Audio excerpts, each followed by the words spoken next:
Baladomélie, courte méditation exégétique. Bonjour, bienvenue, je suis le Père Éric Morin du service biblique Évangile et Vie et je suis heureux de vous retrouver pour passer avec vous un moment de méditation et de réflexion à partir de la liturgie qui nous est proposée pour le Vendredi Saint.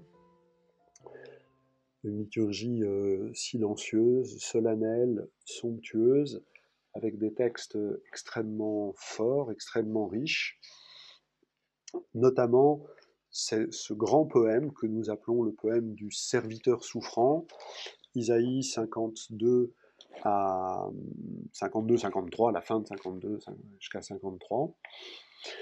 Un poème qui est difficile d'interpréter parce que tellement il est riche. Ce sont d'abord les nations qui sont dans l'émerveillement de ce que Dieu fait de son serviteur. Devant lui, les rois seront bouche bée. Ensuite, il y a des disciples qui regardent quelqu'un qu'ils pensaient mépriser, abandonner des hommes, mais finalement, il portait nos souffrances. Nous pensions qu'il était frappé, mais il nous donnait la paix. Et puis après ça, il y a de nouveau le regard de Dieu, le juste, mon serviteur, justifiera les multitudes.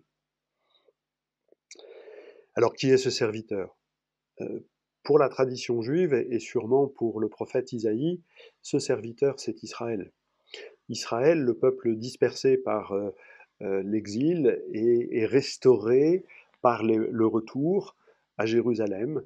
Et là, les nations vont pouvoir voir ce que Dieu fait à son peuple. Les nations vont pouvoir s'émerveiller de la puissance de Dieu. Et on va pouvoir regarder qu'on pensait effectivement que le peuple d'Israël était disséminé parmi les nations parce qu'il était puni par Dieu. Mais en fait, il montre quelque chose de la révolte qui est dans le cœur de tout homme. Et donc il permet aux multitudes d'être justifiées. Il reçoit une part particulière et il permet à toutes les nations de connaître le Dieu unique. Pour arriver à ce texte-là, sûrement, les auteurs de ce texte pensent-ils à un prophète qui a eu du mal à réveiller l'espérance d'Israël, qui a eu du mal à réveiller l'obéissance d'Israël à la parole de Dieu pour qu'il accepte de revenir. Ça n'a pas toujours été simple. Et donc le texte oscille, est en tension entre une figure individuelle, un prophète, et la figure d'Israël. Ainsi, faire de ce portrait, ce que le Nouveau Testament nous aide à faire de ce portrait un portrait de Jésus, c'est trouver une réponse à une question portée dans le texte, qui va permettre à Israël de vivre ce mouvement de retour à la vie, et ainsi de faire voir aux nations la puissance de Dieu, de pouvoir entrer dans l'émerveillement. Eh bien, c'est ce Jésus qui a porté nos révoltes, nos péchés, qui a ainsi renouvelé Israël dans l'Alliance et qui a permis à Israël de proposer aux nations païennes, dont nous sommes, pour la plus grande part dans nos communautés chrétiennes, proposer aux nations païennes de pouvoir vivre l'Alliance. Alors, les évangélistes font tout pour que les détails de ce texte coïncident avec le portrait de Jésus. On peut souligner le fait qu'il ait été compté avec les pécheurs, les deux larrons qui sont de part et d'autre, voilà. Ils étaient trois crucifiés ce jour-là. Jésus était le troisième des trois. Dans l'évangile selon saint Luc, on nous dit à loisir que la naissance de Jésus eut lieu au moment d'un recensement.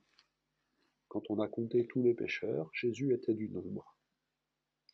Voilà, on peut multiplier les petites allusions que les évangélistes, mais l'ensemble du Nouveau Testament fait pour que nous puissions faire de ce texte le portrait de Jésus, mais c'est donner à ce texte-là une portée par laquelle Jésus répond à une question qui était posée, qui va permettre à Israël d'être renouvelé dans l'Alliance, et c'est ce que Jésus fait dans sa mort et sa résurrection, nous permettant ainsi à nous païens d'avoir accès à cette alliance. La deuxième lecture nous fait changer un tout petit peu d'univers. Elle ne nous décrit pas Jésus comme une victime, mais bien plus comme un prêtre Ce qui est curieux, c'est le projet de toute la lettre aux Hébreux. Restons simplement sur ce texte-là, et arrêtons-nous peut-être sur ce qui est le plus déroutant souvent pour nous-mêmes et les fidèles. Il a pris par ses souffrances l'obéissance et conduit à sa perfection. Il est devenu pour tous ceux qui lui obéissent la cause du salut éternel. Tel que c'est traduit ici, ça n'est pas mal traduit, ça laisse entendre que les souffrances seraient une perfection qui rende possible l'obéissance. Alors c'est méconnaître le sens de cette expression, la perfection. La perfection, c'est le mot qui désigne une initiation rituelle.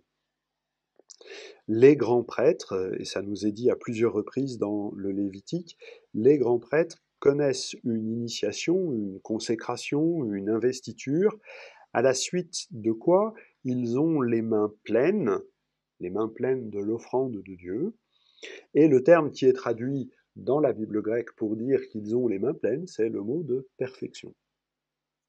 Ici, à travers les souffrances, il nous est dit que Jésus a pu ainsi recevoir à pleine main l'offrande qu'il fait au Père. Mais quelle offrande fait-il? Notre humanité. Il fallait que Jésus souffrit pour arriver à ce point de l'existence humaine par laquelle il peut se saisir de l'humanité souffrante et donc l'offrir au Père. On a bien dans ce texte-là la contemplation de Jésus qui, dans ses souffrances, peut-être plus précisément à Gethsémani, puisque juste au-dessus, le texte nous dit que Jésus, avec grands cris et dans les larmes, des prières et des supplications, demandait à Dieu de pouvoir être sauvé de la mort. Voilà, à Gethsémani, donnant son plein consentement au Père à ce qui va lui arriver dans les minutes et les heures qui vont suivre, Jésus se saisit de toute l'humanité souffrante. Sa prière est celle de toute l'humanité souffrante, et voilà pourquoi nous allons pouvoir nous y associer avec cette grande prière universelle du Vendredi Saint. Et on nous dit qu'il fut exaucé, non pas parce qu'il a échappé à la mort, mais parce que sa résurrection est une réponse plus grande. La résurrection de Jésus est le lieu où le Père l'exauce parce que nous sommes alors pleinement associés à la vie du Fils. La liturgie nous offre à nouveau un long récit de la passion de Jésus, cette fois-ci celle selon saint Jean, qu'on peut regarder dans son ensemble. Elle commence dans un jardin à Gethsémani, elle se termine dans un jardin au tombeau. Après l'arrestation à Gethsémani, il y a le procès chez Anne, le beau-père de Caïphe, procès durant lequel Jésus demande que l'on témoigne en sa faveur. Hein, si j'ai mal parlé, voilà, demande à ceux qui m'ont entendu, eux savent ce que j'ai dit. Et pendant ce temps-là, le texte est extrêmement bien construit, puisqu'on voit la scène à l'intérieur, puis à l'extérieur, il y a Pierre qui pourrait porter témoignage, qui renie par 3 fois. En correspondant à cette scène-là, il y a la crucifixion, par laquelle le Seigneur Jésus rassemble au pied de la croix Marie et sa mère, figure de toute l'Église, qui va pouvoir rendre témoignage, puisque c'est ce que la communauté fait en disant à propos du fait que Jésus n'ait pas eu les jambes brisées, et que donc il a bien correspondu à tout ce que les prophéties avaient dit. Et donc, par sa crucifixion, et en remettant l'esprit dans tous les sens du mot, Jésus crée cette communauté de témoignages qui va pouvoir attester du don qu'il fait de lui-même. Au milieu, la grande partie centrale de ce récit, c'est le procès entre Jésus et Pilate, fait de petites scènes qui sont faites à l'intérieur et à l'extérieur, on n'arrête pas d'alterner. Enfin, au cœur de ces dialogues, Jésus est manifesté comme étant roi. Ça, c'est vraiment le thème central de ce récit que propose Saint Jean, la royauté de Jésus, avec cette phrase absolument étonnante de Pilate qui dit « Voici l'homme, voici votre gars, mais voici, couronné d'épines, défiguré par les coups, l'humanité telle qu'elle est défigurée. » L'évangéliste Jean joue toujours sur ces deux niveaux. Et le voici l'homme reprend ce que la prophétie que nous avons entendue en première lecture disait. Il ne ressemblait plus à un homme, il n'avait plus l'apparence d'un fils d'homme.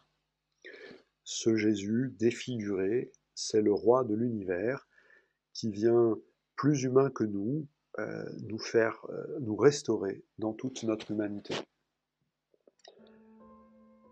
Voilà quelques réflexions sur les textes que nous propose la liturgie.